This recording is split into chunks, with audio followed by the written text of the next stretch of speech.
When I left for my deployment overseas, my wife, Melissa, stood at the airport terminal, her eyes glistening with tears. She pulled me close, her hands trembling as she kissed me goodbye. In that moment, she whispered promises, soft, fragile words that felt like a lifeline. She vowed to wait for me, to hold on to our love no matter the miles, no matter the time. I believed her. I had to. It was the only thing that kept me going as I boarded that plane, leaving behind everything familiar. The first few months were a whirlwind, days blurred into nights under a relentless sun, the desert winds carrying dust and memories alike. I found myself caught between the chaos of missions and the quiet moments when I would stare at my phone, hoping for a message from her. Every email, every text was a treasure. I read and reread her words, clinging to the warmth they brought. Her voice in my mind was the only comfort in a place so far from home. But then, the messages stopped. The silence was deafening. I waited, hoping it was just a delay, a glitch, anything but the truth I feared. And then, out of nowhere, an email arrived. It was cold, brief, and merciless. Just 2 lines that cut deeper than any bullet. "I'm filing for divorce. Please don't come looking for me. I need to move on." No explanation, no warning. Just those words, like a dagger to my heart. I sat there, stunned, the weight of those sentences sinking in. It felt like the ground beneath me had crumbled, leaving me suspended in a void of disbelief and pain. That night, sleep was impossible. My mind raced with questions and memories. I could still feel the warmth of my wedding ring, now a cruel reminder of what I had lost. The future we had dreamed of together seemed to vanish in an instant. When I finally mustered the strength to check our joint bank account, my heart sank even further. It was empty, every dollar I had earned, every penny saved for our future, gone, taken by the woman I had trusted with my life. Standing alone under the vast desert sky, I felt the full weight of my loss. My marriage, my home, my sense of security, all stripped away in a moment of betrayal. But even in that darkness, I found a flicker of something else. Not my soul, not my spirit could be taken, and not my will to fight back. I realized then that this war was not just the one I was fighting overseas. It was also the battle within myself, to reclaim my life, to rebuild from the ruins, to find hope where there seemed to be none. The road ahead would be long and painful, but I was determined, because sometimes the greatest battles are fought not on distant fields, but in the heart. The hardest part wasn't the money, it wasn't even the betrayal, it was the silence, the deafening, crushing silence that swallowed every question I had. No answers, no closure, no way to scream, to cry, or even to demand why this was happening to me. I finished my deployment on autopilot. Every patrol, every briefing, every brutal day, I wore my pain like a second uniform, heavy and unyielding. No one back home knew what was happening inside me. I didn't want to tell my parents. I didn't want pity from my friends. I wanted to come back stronger, not broken. I wanted to prove to myself that I could survive this, that I could rise from the ashes. When the plane finally touched down months later, I stepped onto US soil with nothing but a duffel bag and a pile of questions. No home to return to, no wife to hug, just a bitter memory of what should have been. The life I had imagined, the future we had planned, it was all gone.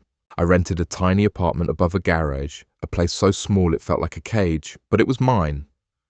I picked up a second job bartending on weekends, pouring drinks for strangers while trying to drown out the memories.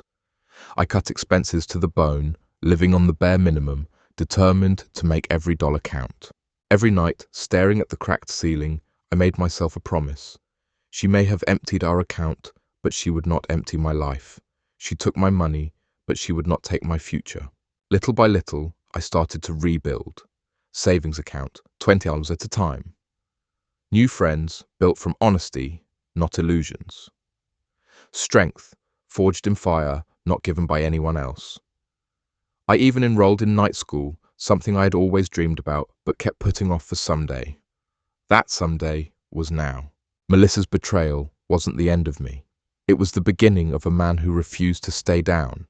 A man who learned that sometimes the hardest battles lead to the greatest victories. And the craziest part? The real victory was still to come. One night, after a long, exhausting shift at the bar, I found myself alone in my tiny apartment. The room was dimly lit, the cracked laptop screen casting a pale glow on my tired face. I was scrolling through endless job postings, feeling the weight of uncertainty pressing down on me.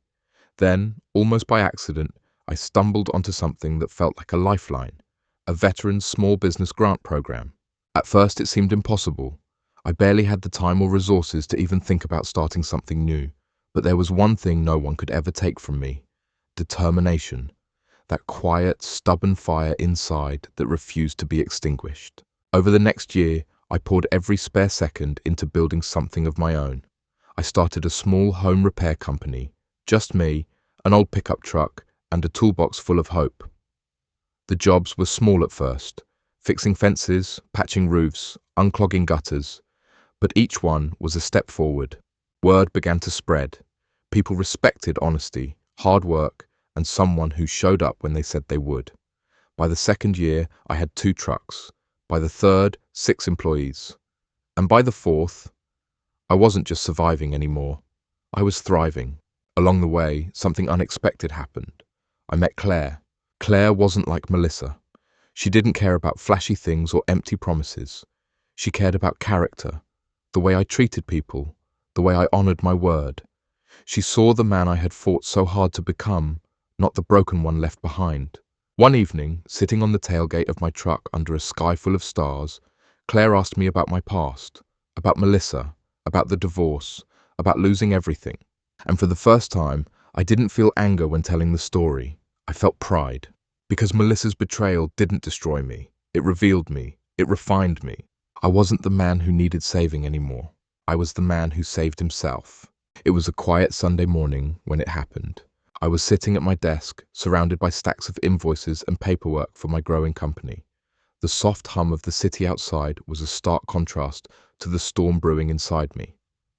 Suddenly, my phone buzzed. An email notification. The sender's name made my heart skip a beat. Melissa. For a long moment, I just stared at the screen. Memories flooded back.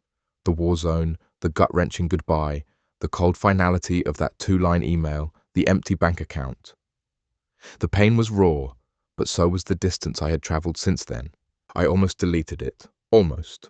But something inside me, maybe a need for closure, maybe simple curiosity, made me open it. Her message was long, much longer than the brief note that had ended our marriage so abruptly.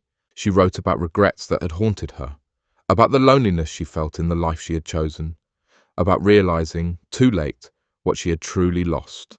Apparently, the money she had taken ran out faster than she expected. The life she chased, the big city, the flash, the promises of something better, had left her alone, broke, and disillusioned. She wrote that she missed the man I was, the man who would have loved her forever if she hadn't thrown it all away. She asked if we could meet, talk, maybe even start over. I leaned back in my chair, letting the weight of her words settle around me. But the truth was crystal clear. I wasn't that man anymore. I had loved her with everything I had. But I had built a life without her, a better one, a life based on respect, integrity, and true partnership. And Claire was waiting for me downstairs, laughing with my dog, filling our home with the kind of warmth Melissa had never understood. I smiled, closed the email, and without a second thought, deleted it. No anger, no sadness, just peace. The circle was complete. I had lost everything and gained more than I ever dreamed. After deleting Melissa's email, I sat quietly by the window for a long time. The late afternoon sun stretched lazily across the street, casting long shadows that danced with the gentle breeze. I listened to the sounds of life, real, messy, beautiful life, filling the house Claire and I had built together. The laughter, the footsteps, the quiet moments of peace, they all felt like a balm to my soul. I thought about everything I had lost, the dreams that shattered, the trust that was broken, the future that once seemed so certain. And I thought about everything I had been forced to rebuild from the ground up, the long nights, the hard work, the moments of doubt and fear, but also the moments of hope, courage, and quiet triumph. And then I realized something simple but powerful. Loss doesn't define you. What you do after the loss, that's what makes you who you are. Melissa didn't ruin me. She revealed the cracks I needed to mend. She forced me to stop leaning on fragile dreams and start building real ones, brick by brick. I learned that love isn't just about the good days, it's about standing beside someone when everything falls apart. It's about loyalty, respect, and the courage to keep going even when the road is dark. I learned that trust is earned, not given blindly, that it's fragile, but also worth fighting for. I learned that sometimes life's most brutal betrayals are really just brutal blessings in disguise, lessons wrapped in pain, pushing you toward growth you never imagined. And most of all, I learned to never, ever let someone else's choices define my worth. I chose to rise, to fight, to build, to love again. And that choice changed everything. The man who came back from overseas with nothing now had more than he ever imagined. A business, a future, a woman who saw the real me and loved me even more for it. Not because I was perfect, but because I had the scars to prove I survived and thrived. Today, when I wake up next to Claire, with the morning sun slipping softly through the curtains and the comforting smell of fresh coffee filling the air, I don't think about Melissa. I don't dwell on what was taken from me or the pain that once consumed me. Instead, I think about what I chose to build. I built a life anchored in truth, a life where honesty and integrity are the foundation. I built a love that didn't come with conditions or doubts, a love that grows stronger every day. I built a future so solid, so real, that no one could ever steal it from me again. There are moments, sometimes quiet, sometimes unexpected, when the old pain flickers like a ghost passing through a room. But it never stays long, because I am not that broken man anymore. I am proof that betrayal isn't the end. It's the beginning of something new, something stronger, deeper, and more real. If you're sitting in the wreckage of your own life right now, staring at empty accounts, broken promises, and shattered dreams, let me tell you this. This isn't the end. It's the beginning. You're stronger than you know. You're braver than you feel. And the life waiting for you, the real life, starts the moment you decide you deserve better. Because you do. I did. And I wouldn't trade this journey for anything, not even for the life I once thought I wanted. If this story touched you or gave you strength, please smash that like button, subscribe for more real-life stories of resilience and hope, and share this video with someone who needs to hear it today. Your support means the world and keeps these stories alive. Thank you for being part of this journey. Let's keep rising, together.